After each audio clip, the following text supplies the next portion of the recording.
Good to project. Hi everybody, my name's Graeme Matthews, and as you know, I run Empowered STEM. Empowered STEM is an A-level course provider, and we provide A-level courses in biology, chemistry, physics, and maths for those students who want to enroll in medical, dental, veterinary, financial, and engineering programs at the chosen university in the UK. So today, I wanted to come in and I wanted to talk about how reflection techniques can help your teen improve their results. So parents, it normally goes like this. Your teen takes a test in A-level maths or A-level science, and they come in and they're looking at the result they got on the paper, and then they move on. They file it into the filing system, which may be a 3-ring binder, or it may be the back of a notebook is just in there. There's no pause. There's no learning taking place. There's no adjustment to what they're doing. It just literally goes over the head, and then they just move on to the next topic in the textbook and say, well, okay, this is it. Now, the issue, parents, is this, is that we assume, all right, we assume as parents, we assume that reflection habits for your teen are automatic. It's something which they would naturally do. It isn't. And without these reflection habits, the effort that they're putting in to their coursework, to the A-level maths and the A-level science, it doesn't compound. This is a core problem that teens have. Is that teens are really good at looking busy. You peer around into their room when they're sitting at the desk in the evening time studying, and you assume that they're busy, that they're doing something productive, that they are reflecting on something. But what they're doing is, yes, they're doing the homework. They are revising. They're studying for the tests. But what they're not doing is not putting themselves into a feedback loop. And the feedback loop becomes critical because what they're not asking themselves is this: what worked on this test? What didn't work? And more importantly, why didn't it work? And the issue is this, parents, is that without reflection, your teen's going to make the same mistakes again and again. Their confidence in A-level maths and A-level science is going to be fragile at best. And to them, grades and increasing the grades is something which is random. It's hit or miss. Sometimes it works and sometimes it doesn't. But if your teen slows down and they actually learn how to reflect effectively, they can build the confidence. And the reason is that your teen, when they reflect, they're not being critical. They are looking for evidence. And this is the key bit, all right? Reflection does not mean that they're looking at the paper that they've done thinking, oh, I didn't get this exam question right. Let me blame the teacher. Let me blame the school. Let me blame the subject. Let me blame the exam board. I can't do maths. I can't do science. They don't have the internal criticism along with the external criticism. What they have is evidence. It's a non-emotional way of looking at it. Quite simply put, this is the grade that I got. Okay. And so what did I get right? What did I get wrong? What do we need to improve on? And then let's put a plan into action and action it. Now, confidence, confidence comes from reflection. If your teen learns how to reflect effectively on a piece of feedback, it will build their confidence. It isn't reassurance. They're not looking at the paper thinking, oh, well, I got this question right. Oh, well, that's good. Okay, maybe I can do a little bit over here and improve on this bit. They're not looking for reassurance of what they did right. They're not looking for reassurance of what they did wrong. What they're looking for is that they're looking for a cause and effect linkage. I got this grade on this question in A-level chemistry. I got 4 out of 6 on one of the 6 markers. Right. Why? Well, because I didn't do this, this, and this effectively in my studying and in my revision plan. And because of that, this is the cause of the effect that I saw. The effect is I got a 4 out of 6 on the exam question, and this is the cause of it. Now, if they can reflect like this, they can then put a change into place. They can say, well, next time I'm going to study slightly differently. I'm going to revise slightly differently. And this change, I can now track it. This change is going to lead into this result. And all of a sudden, it becomes rather mathematical, doesn't it? It becomes rather scientific. Because what they're not doing is that they're not guessing at anything. They're not looking at an exam paper thinking, oh, well, I got 4 out of 6 on this one and 2 out of 3 on this one, and I got this multiple choice wrong. I wonder why. They know. And because they know why they've got it wrong, they've taken out the element, the risk of guessing at something, and they put in place confidence, because now they can trust in what they're doing. They can trust in themselves and say, right, I know if I study like this, if I revise like this, this is going to be the cause, and this is going to be the effect, the outcome that I want to have. My grade's going to improve, and I can fine-tune the system because I got feedback loop in place, and I'm going to get my grade to improve in A-level maths and A-level science. So the question is then, what does this effective reflection look like? Well, from your teen's perspective, what it looks like is this. Oh, I did rather badly on this test. Oh, okay. Well, I'll just try harder next time. What I need to do is I need to do more past paper questions. I need to memorize those mark schemes. Yes, this is what I have to do. Why? Because it worked at GCSE, didn't it? And so therefore it's going to work at A-level. No. But if they're not reflecting, they're not learning from the experience.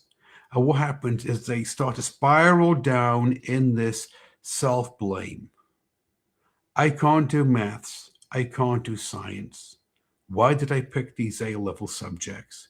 My friends must be naturally gifted. Maybe I'll never become a doctor, a dentist, or a veterinarian. Or, on the other hand, parents, what you can do is a 4-step process when it comes to helping your teen reflect effectively. Number 1, ask your teen, what went well on the test, on the exam? You got a C, maybe you got a D, but in there somewhere, there's got to be something that went right. They must have done something right. There has to be a diamond in the rough somewhere. And so ask them, what went well? And if you do this, what you're looking for is you're helping them look at the exam paper and try to find something which is going to give them a little bit of confidence, a little bit of stability. Not a lot, a little bit. Something has to go right. You say, well, I got this right, didn't I? And my studying and my revision techniques helped me get this right. But they've got to understand what they did well. You're looking for a win, essentially, parents. The next question that you need to ask them is, where did you lose marks? Right. Now, and then you go through the 4 or 5 question types, don't you? Was it a multiple choice? Was it on definitions? Was it on concepts? Was it on the mathematical questions in A-level chemistry? Was it on the 5-marker mechanisms? Or was it on those 6-marker essay questions? If they understand where they went wrong, then they can work on it. They can put an improvement plan in place by themselves. They don't need to wait for the teacher at school to do it. They can do it, and you can help them do it, parents. Because ask them, well, where did you lose marks? I lost marks on the 4-marker mathematical questions in A-level chemistry. Okay. Now, the next question is, why do you think that you lost those marks? And it's got to come down to one of a few buckets, as I call it. Number one is it a content error? You didn't know the content. Or is it an exam technique error? You didn't read the exam question correctly. You didn't identify the correct command words. Is it a timing issue? Did you just run out of time on the exam because you weren't processing the information quickly enough? Or was it a pressure issue, a mindset issue? On the exam, you just completely spaced out when you walked into the exam hall, or the teacher gave you the test at school. Now, third one then is they need to look at their behavior and the result that they got from that. Now, this is a cause and effect model. Look at their behavior and look at the result. And so if they got a C, if they got a D, maybe an E or a U, ask them, walk me through your behavior. How exactly did you study? How exactly did you revise for this one, for this test? Did you have a study plan for the week with all your subjects mapped out? All the topics mapped out? Did you know what you was doing in your study hour or your revision block of time each day? Were you consistent in your effort? As in every night you stuck religiously to the schedule?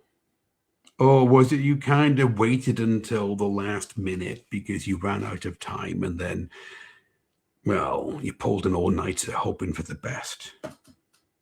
How exactly did you revise? Were you doing passive revision, as in rereading notes, copying notes over, rereading the textbook, highlighting, memorizing mark schemes, hoping that that question would come up on the test? Or were you actively revising, writing blurt diagrams, answering exam questions under time conditions with the answer key covered up, and then going back into the notes and after you marked it and see if it was actually, the content was actually explained well in your notes? The fourth one is they need to set themselves a target. What's the one change that you're going to do next time? Not 10 changes, just one. Let's not overload them.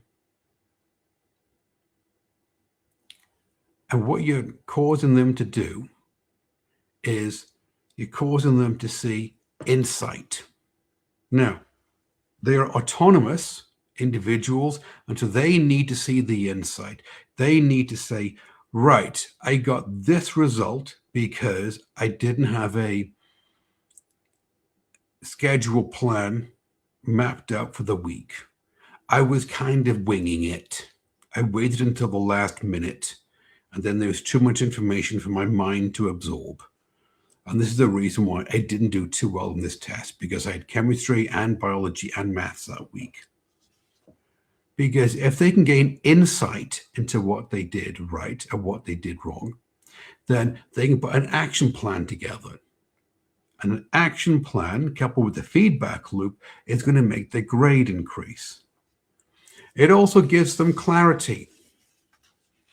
It helps them understand quite clearly why they got the grade that they did.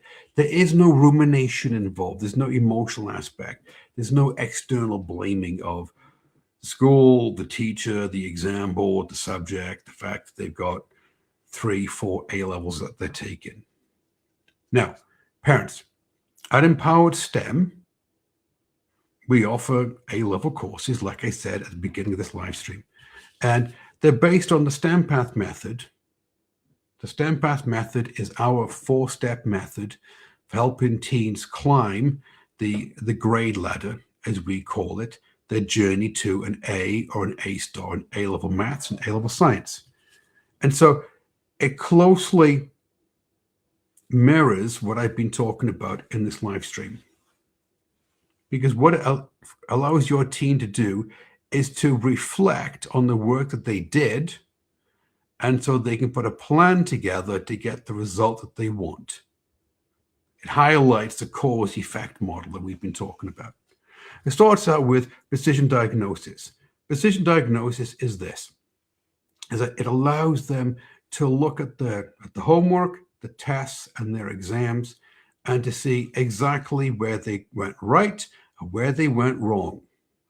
And there isn't any point in focusing on what you got right. And so I'll just keep doing questions on this topic because it's easy. I understand this bit. You need to know what you got wrong, what you don't understand, so you can shore up the weaknesses.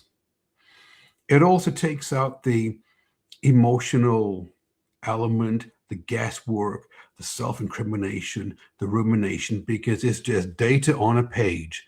This is what you know, and this is what you don't know in A-level maths and A-level science. Then we move on to conceptual clarity. And again, conceptual clarity for us means that your teen is taught the concepts at a really, really deep level. They really understand the core concepts in year 13, A-level maths and A-level science. And they can reflect on it. And they can say, right, I don't understand this topic. For example, I don't understand buffers in year 13 A-level chemistry. Okay, this then in the conceptual clarity section of the journey, this is the bit that now they need to work on this bit with us, and they need to shore up their lack of knowledge in this area. Strategic revision. Yes, we go beyond study planners, worksheets, everything else. What we do is we teach your teen how to study like an A-level student who would earn an A or an A star, and how to revise using the 6 principles of neuroscience like an A-level student who would earn an A or an A star would. And what we do is we help them see how to effectively study and revise in a way that works for them.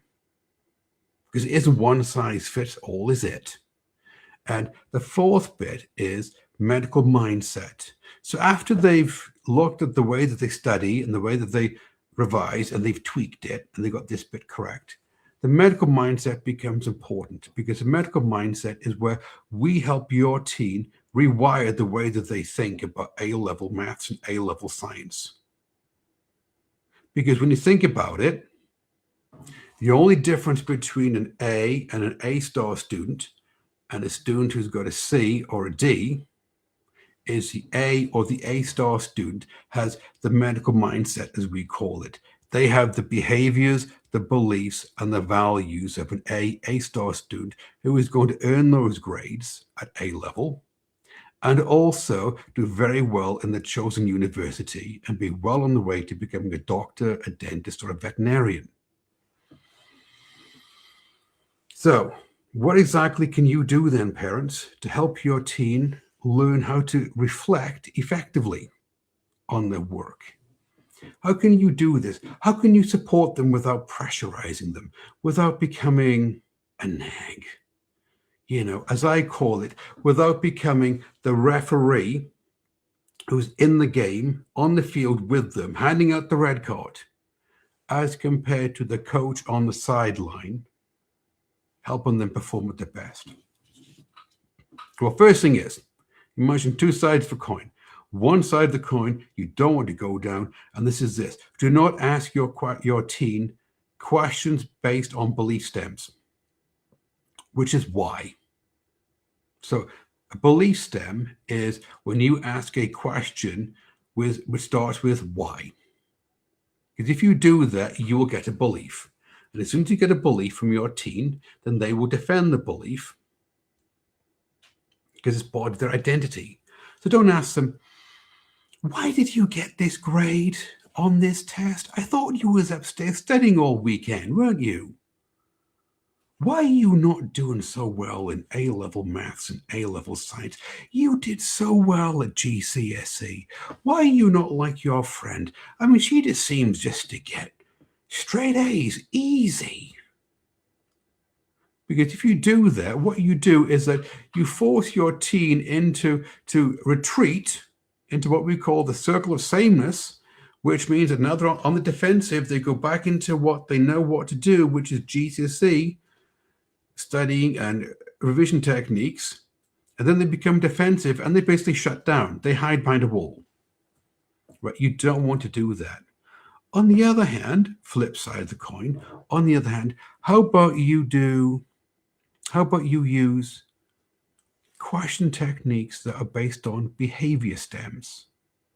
For example, what? For example, how?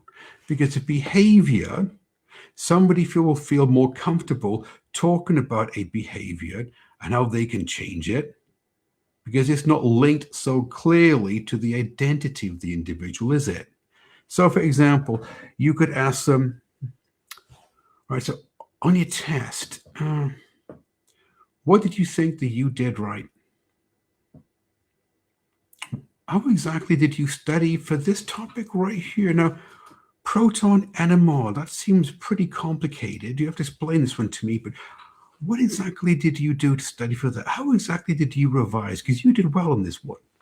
So, first thing is, make sure that you use behavior STEM questions, not belief STEM questions. And number two, separate emotion from analysis. Do not get emotional with your teen. They're emotional enough as it is. They're sitting there thinking, I've got a C, I've got a D.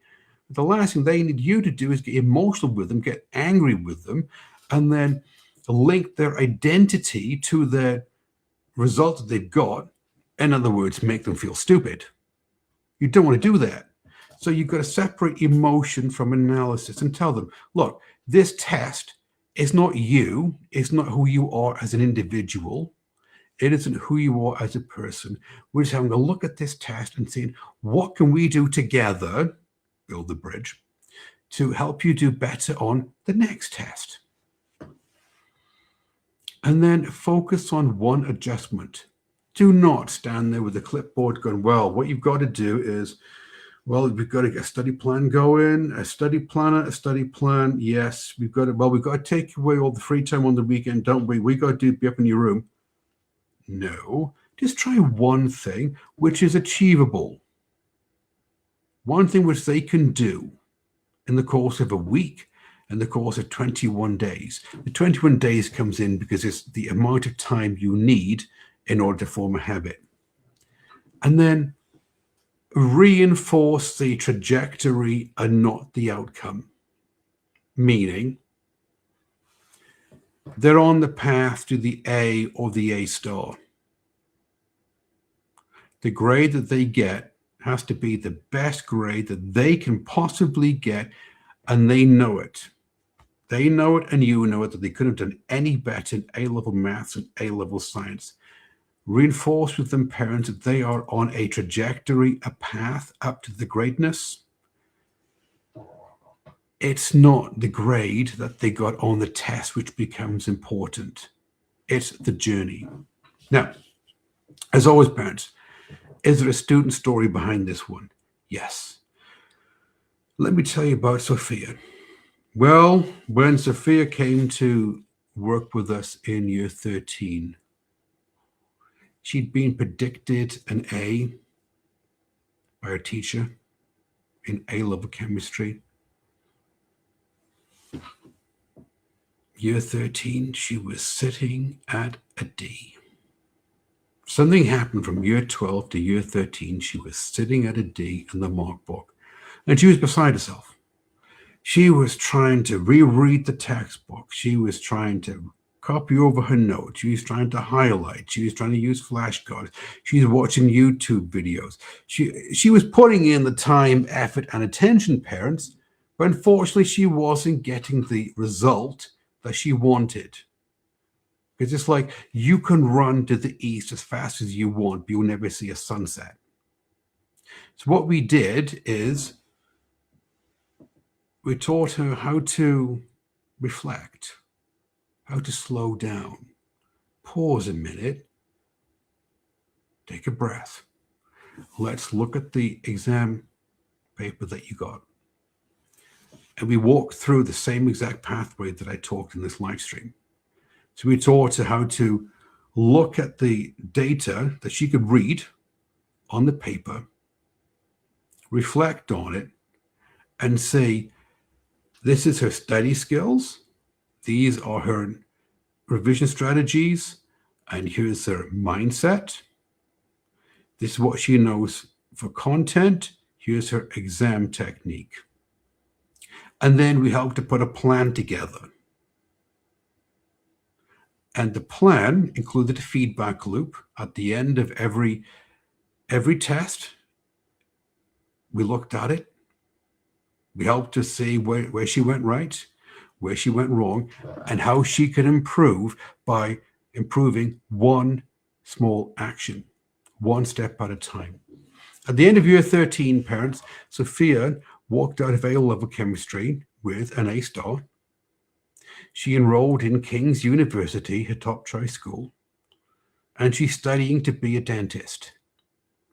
So she checked everything that she wanted to achieve in her A-levels because she learned how to slow down, pause, and reflect on the work that she was doing so she could make the micro changes needed.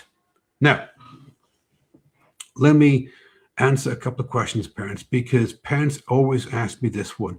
Yes, but Graeme, if my teen slows down, like you say, if they pause, if they reflect, isn't that going to slow the progress down? Because they're wasting time doing this when they could be doing more exam paper questions, reading more of a textbook, going over the homework. Let me assure you on something. Reflection doesn't slow progress. It accelerates it. And the reason is, and studies show this one, teens who reflect on their work, they improve faster because they can see the mistakes that they're making and the small micro changes that they need to make. They feel calmer because they have this growing sense of confidence. They begin to believe that they can study and that they can revise. And they build durable confidence. It isn't confidence which comes and goes like the stock market. One exam they do well, the other exam they don't do well. Because confidence, it isn't based on hope. Confidence is based on evidence. And when your teen sees the evidence of their hard work and their behaviors, then they can reflect on it, go into a feedback loop, and plan out the next step in the journey up to the A and the A star. Now, parents, as always, if you're watching this live stream on Facebook, the first thing I need you to do is I need you to like the Facebook business page so you're notified of upcoming live streams like this. We do live streams every week in order to help parents such as yourself with tips, techniques, and strategies that you need in order to help your teen earn the A and the A star in A-level maths and A-level sciences. Or if you're watching the live stream on the YouTube, Again, subscribe to the YouTube channel because you'll be notified of upcoming live streams. And you'll also be able to watch all the other live streams that we've done. You can binge watch. Now, if what I'm talking to you about makes sense, if it just resonates with you and you'd like to learn more about our courses, really easy for you to do. Click the link in the description, either below the video on Facebook or below the video on YouTube. Fill out a really short form, and a member of my team will reach out to you, and they'll have a non-committal, non-sales conversation with you. It's really easy. What they do is they find out how your teen is doing in A-level maths and A-level sciences, what the working grade is, what the predicted grade is, what the aspirational grade is, what university they want to go to. They want to be a doctor, dentist, veterinarian. And then they'll explain to you how our courses work, how we offer the support that you need to get your teen to climb up the grade journey. And you can ask all the questions that you want. And so at the end of the call, you'll be well informed, have all of your questions answered, and you'll feel well supported, and you'll understand how we run our courses at Empower STEM.